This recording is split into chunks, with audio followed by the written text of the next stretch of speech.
Hey, Carlton, you've gone up against Mike Evans a ton, of course, in practice. And if you're man to man on him near the goal line, I mean, what can a corner really do to stop him down there? Um, Mike is one of the most unstoppable receivers in our league right now, in my opinion. Um, and there's a couple ways you can play him, but it would have to definitely have a double down there on Mike, especially in the red zone area. He's just that much of a threat, obviously. But yeah, it's pretty hard to stop him because he's one of those receivers that can run any route in the route tree, and score and do it easily. So you would have to depend on coverage to kind of help you out there. Right, but man to man, he's tough. What have you seen on tape, if anything, on Keenan Allen and Chargers receivers? They got a good group. A little banged up, obviously, not having their starting quarterback, and then Sure. kind of with their receivers. But they had a good group, and it's going to be another challenge for us to go out there and compete and show what we're made of. Thanks. Okay, next is James Palmer. Carlton, and to kind of piggyback on that with Keenan Allen a little bit, since Herbert became the starter, he's averaging over 14 targets a game. Yeah. What's it like going into a game knowing that somebody that you're probably going to be matched up with quite a bit is the ball's really getting forced there in a sense? It's always exciting, man. I love the action. I love the smoke. You know what I mean? So to know that I'm going to get a bunch of targets is something that a corner, and ideally a competitive corner, should dream about. So I really can't wait for Sunday, and I can't wait to compete against him and Herbert. And with your defense, obviously you know the game plan and the scheme up front, and you know what's happening. But when you get a chance to watch it on film after Sunday, what goes through your mind when you see guys coming and how they get to the quarterback and how fast it happens? Because I'm not sure how much you can keep your eyes there on a given play. Yeah, I don't. I rarely ever see the guys doing their work. So when I watch film, it's like I become a fan of theirs, because I never see it. And watching film is just a thing of beauty. And I don't want to, big us up because we got a lot of work to do. We still got to get better. But from the film I've watched, man, I watch it and I'm a fan of those guys. And we just got to keep going. We got to keep growing, and we'll get better and better as the season goes on. Thanks, Carl. All right, next is Greg Allman. Hey, Carlton, I just want to ask you, you guys obviously lost Sean in the middle of the game on Sunday, and just want to ask you what you thought the key was to having the secondary still play at a high level, to have Antoine step in at nickel and have Mike step in at safety, without really a whole lot of things that you'd even notice, and just what the key was to making that work on Sunday.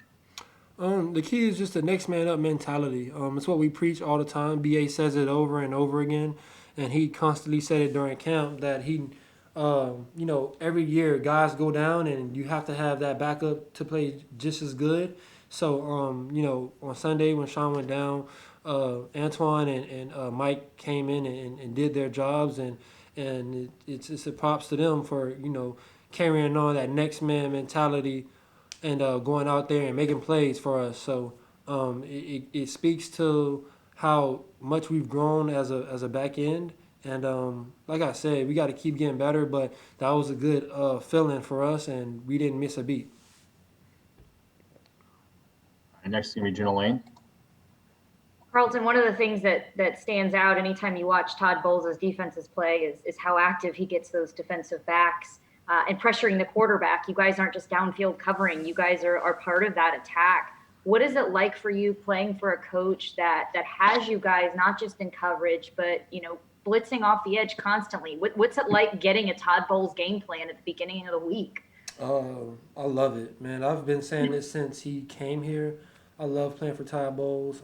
His defensive schemes, his play calling, the way he uses his back end, his defensive backs, because he played defensive back, and how much he relates to us, how much he knows what we're going through, and the action we want to see, and how to call games, and how to help us, and how to help us, sometimes we got to just cover on our own, but for the most part, he's putting us in great position. And I said that uh, in a radio show the other day that he don't get as much props as I think he should get.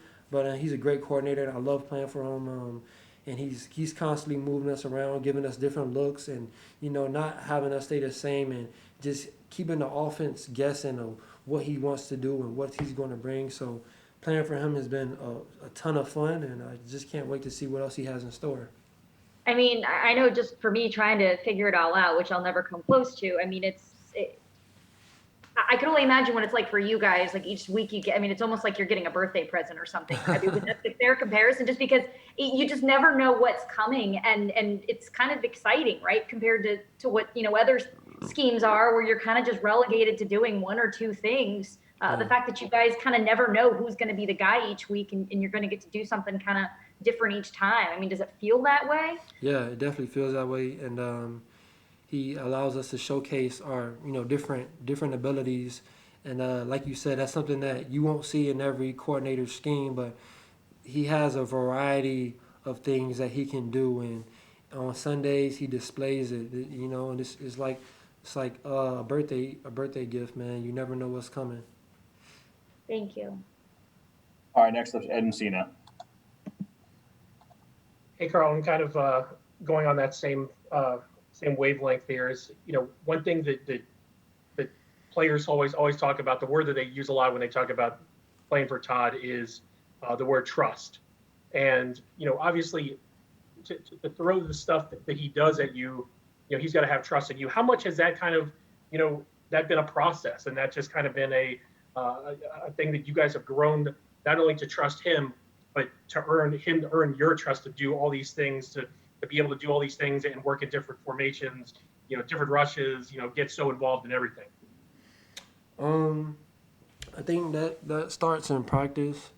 It starts by doing your job. It starts by understanding and knowing that your teammates are also going to do their job. So when you do your job and everybody's doing their job and everybody's trying to make plays, that's how trust comes, and that's how chemistry comes. And you got to earn that in the off season. You got to earn that in practice, and I think we do a good job of that. And then even vice versa, in the games where we learn to trust him and trust his play calling, and it works. And it's been working since last year, and ever since then, it's been just a great relationship for me personally with Coach Bowles, man.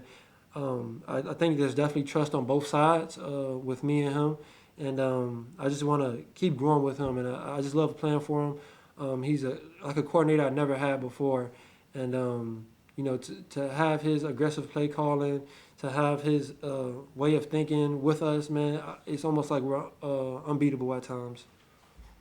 And just talking specifically about you guys in the secondary, you guys seem to be a pretty tightly knit group, and I guess. Why is that? Is it because you guys are kind of all came up together? Is it because you guys have been through kind of a little bit of the ups and downs? I know that I think Sean said a couple weeks ago, the whole idea of like someone calling you guys 32nd ranked, that kind of stuck in your craw. But like, what is it about you guys and the camaraderie that maybe you guys have that's special as a group back there? I think one is that we're young, and being young comes with a ton of obstacles, and we've been battling with that with each other for so long. And when you're going through things with a group of guys, it only grows the chemistry, and we've been growing. And no matter how people talked about us and what was being said, we always stuck together and stayed strong within our room. And just to have those guys grow with you, man. And everybody has their own abilities too. Everybody brings something to the table, and as we continue to grow as individuals, we grow together as a group. And like Sean said, like the 30-second, like are you serious? Like that was wild, And that's been something that we keep on us all the time. Like we keep that chip on our shoulder because we're out to prove not only to teams but the whole world like what we can do as a group. And I think we're doing a good job. We still got to keep getting better. But game by game, we're going to show and we're going to prove to everybody what this defensive back group is about. Thanks, Carl. All right, that's all for today. Thanks, Carlton. No problem.